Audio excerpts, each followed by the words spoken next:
name is Matt Wilhelm. I'm a newly elected state representative here in Manchester Wards 1, 2, and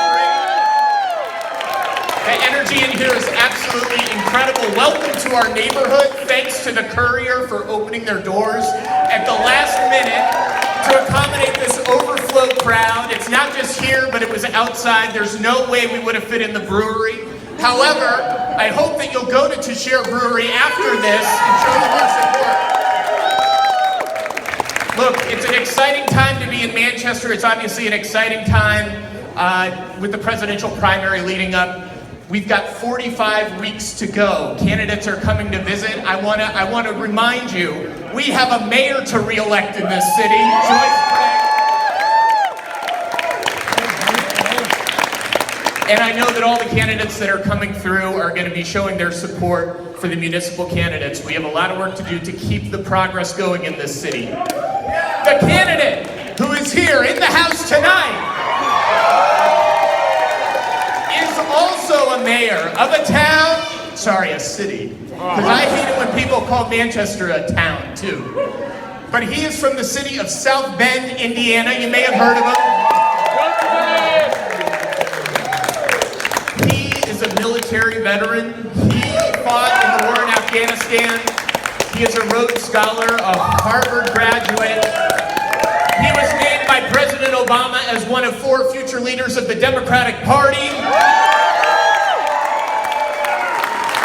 But that was 2 years ago. He said he was a future leader. The future is now. Ladies and gentlemen, please welcome Mayor Pete Buttigieg.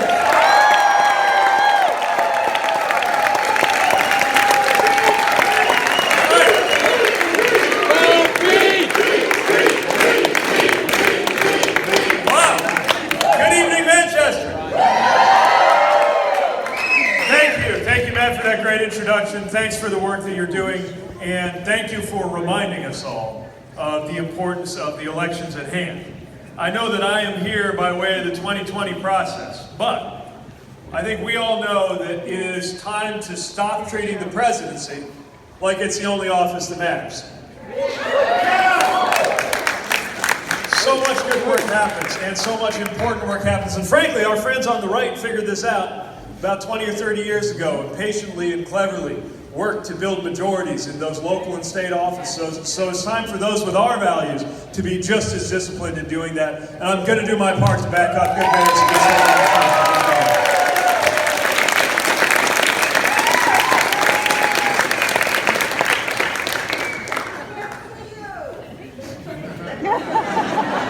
Stand on tippy toes. Well, I'm having a pretty good few weeks.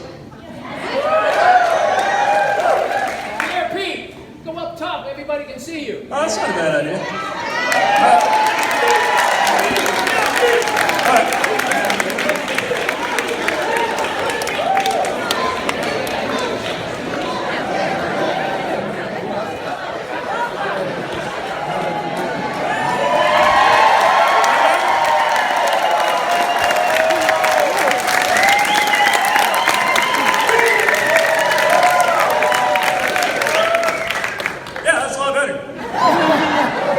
It's just the convention and campaigning is you're supposed to be standing on an object of some kind, so I think it's what we expect to do. That's where you're recruiting. All right.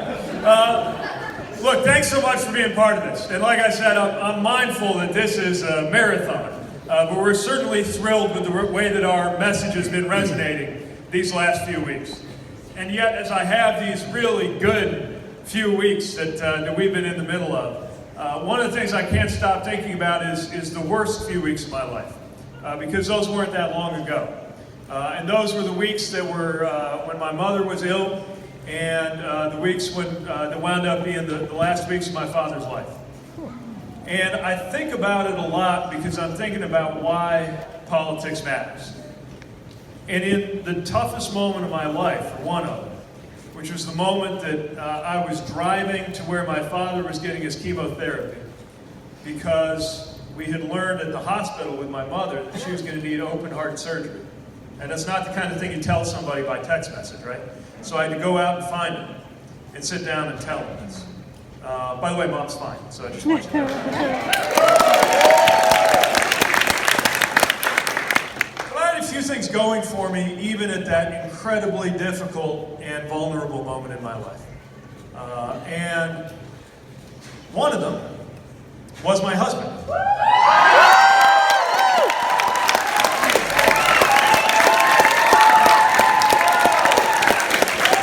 Maybe you've heard of him. I can't wait to bring him back up here and introduce him to you. But he could be there, staying with my mother, while I was going out to find my father. Because he was a member of our family, in the eyes of the law, as well as in the eyes of my mother.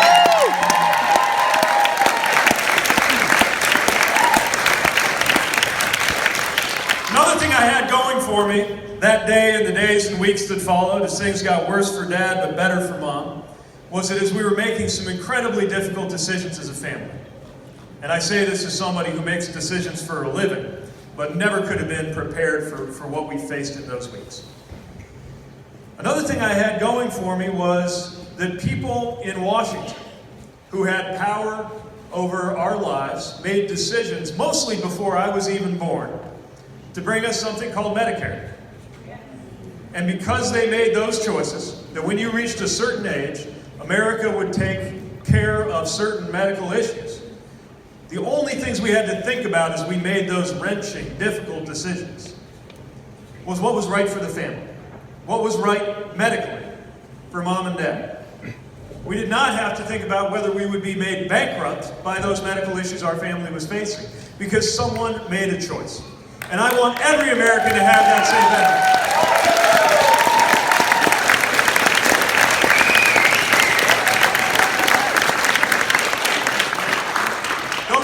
Propel me. Just like the moment when I had to write a letter and put it in an envelope marked just in case, and put it where my folks could find it. And then the moment, just in case I didn't come back safely from Afghanistan. And then the moment, thank God, that I did come back safely. Greeted by friends and family and supporters in South Bend. Thank you.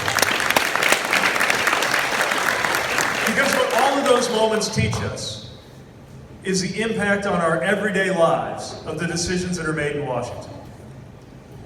The thing about something that's grotesque is you can't take your eyes off it. And what's going on right now in Washington is grotesque. So we can't take our eyes off it. It's mesmerizing.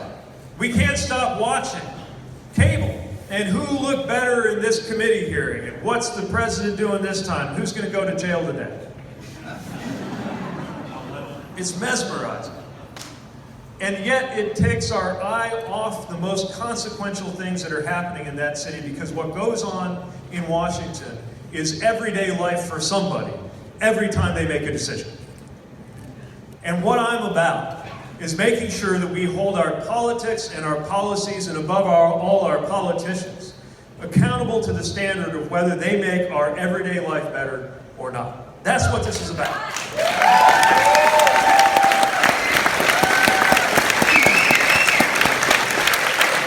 That's why we have politics. That's why we bother with any of this. Is because everyday life depends on the decisions that are made in that city and in every capital city, in every state, and every hall of power, all the way down from a wastewater board to the presidency of the United States. And every one of those decisions needs to be guided by values. And I think we as Democrats, being as we are, policy people, sometimes forget to talk about the values that motivate our policies.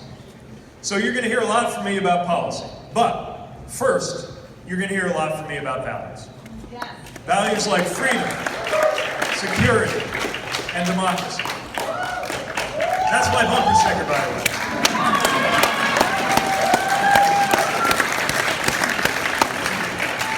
You ever seen one of those cable shows where they say, problem with Democrats is they can't ever put what they believe on a bumper sticker? So you're right.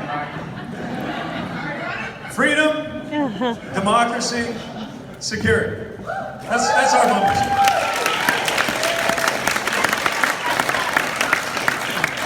Now let's open up each one of those just a little bit, because on its own, those are just words. You might even say they're platitudes. They're something nobody can be against.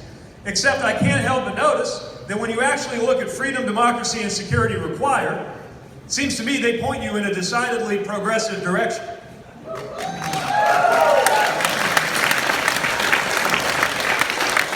When our conservative friends talk about freedom, I'm sure they mean it, but their imagination is constrained by the fact that the only thing they can think of freedom amounting to is freedom from.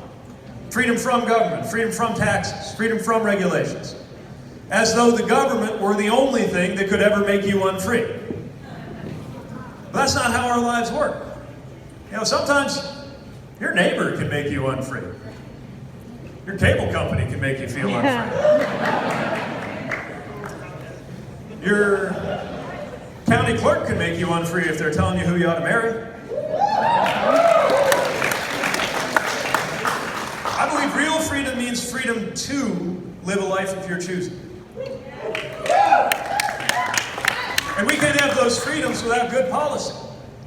You're not free if you can't start a new business because you're afraid leaving your job means losing your health care. That's freedom too.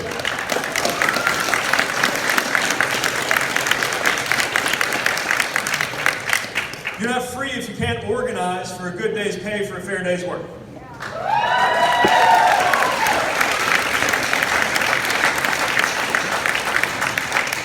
You're most certainly not free if your reproductive health is subject to being dictated by a male boss or politician.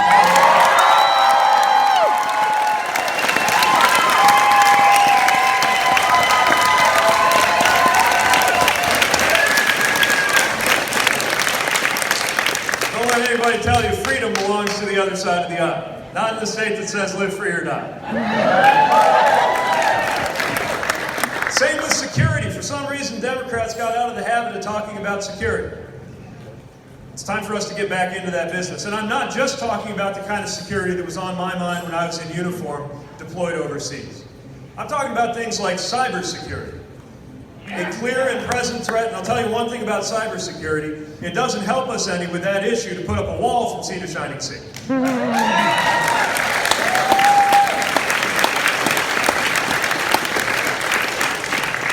Let's talk about the security implications of a rising tide of global violent white nationalism, because that's a security issue too.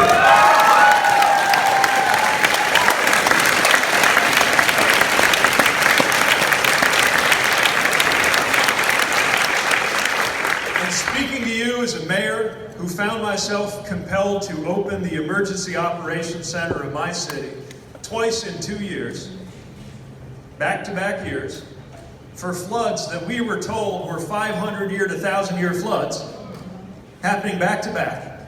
Don't tell me climate is not a security issue.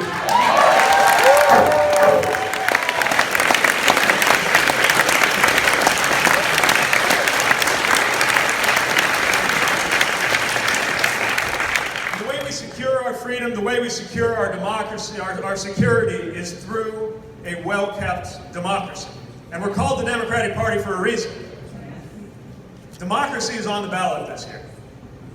If only because there are some politicians in some states who have decided they are politically better off if fewer people vote. Now to me, if more people voting means you're going to lose, that means you ought to change your positions a little bit.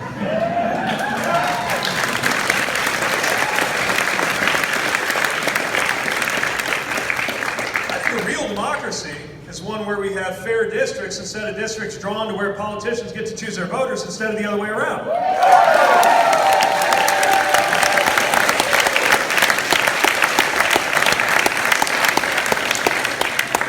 I believe, at risk of sounding simple-minded, that in a democracy, when you're choosing your leader for your nation, maybe you just total up all the votes and then the person who gets the most wins.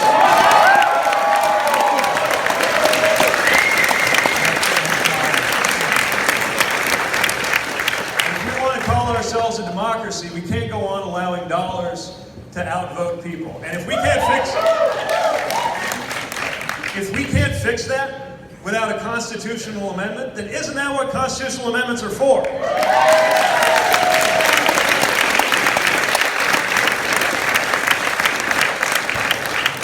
So that's our message.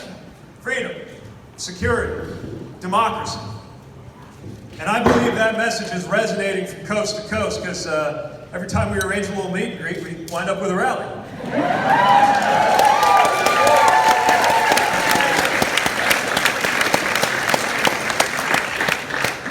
Now, I acknowledge that I am not the prototypical messenger for this or any message in an American presidential campaign. I get that. I'm probably not what you picture when you're thinking about your next president. Well,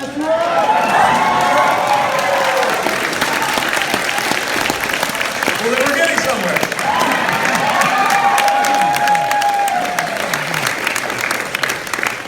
I get that I haven't come to this by way of marinating in Washington for a couple of decades.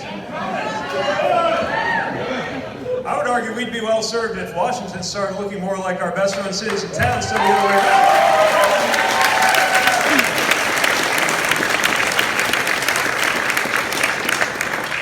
I get that one might expect to see somebody maybe who doesn't come from what is politely called a mid-sized city. But I think it wouldn't hurt to have more voices from cities the size of South Bend and Manchester and maybe towns that are a little smaller than that at a time when so many people in communities like ours have been sold a message that says that the only way we're going to get anywhere is to stop change and turn back the clock. That they have us looking for greatness in the past. And the thing about these changes that are coming over our society and our economy and our technology and our politics is that these changes are coming ready or not. They're going to come over us with or without our being prepared. And that is why there is no such thing as an honest politics that revolves around the word again.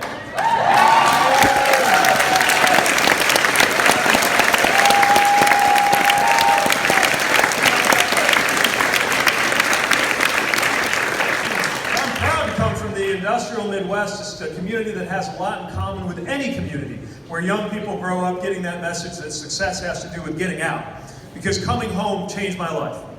And seeing that city grow again is the most powerful example I can think of to the idea that the only way anything gets better is if we turn back the clock.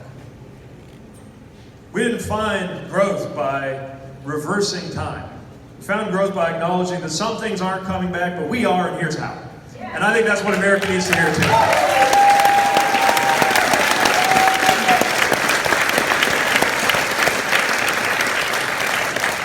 Lastly, I recognize that it is customary for a presidential contender to have a few more gray hairs than I do.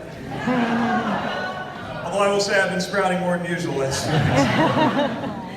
weeks. But I also think that if this generation doesn't step up, we're in trouble.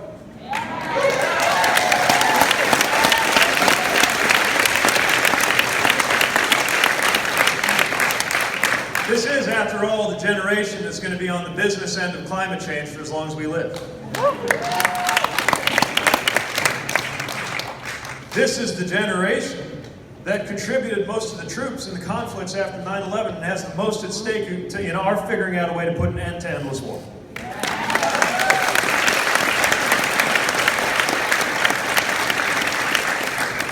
This generation, if nothing changes, could be the first in American history to earn less than our parents if we don't do something different. So let's do something different.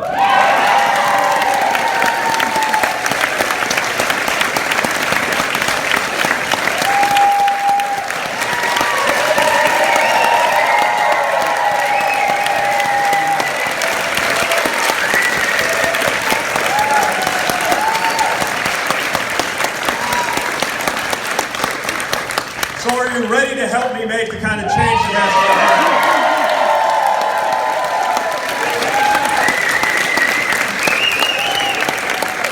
Are you ready to build an intergenerational alliance committed to making sure the future is better than the past?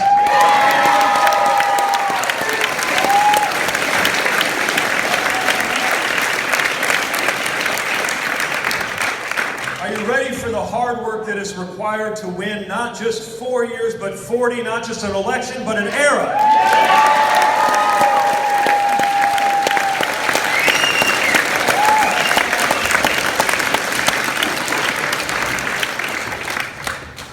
Well, I don't think I can lose. Thank you for being here. I can't wait to spend more time with you. the trail, and until we win not just the election, but the period to come and what the next 40 years are going to be like, we got our work cut out for us. So I hope I can count on you, and I'm thankful for your being here. Thank you.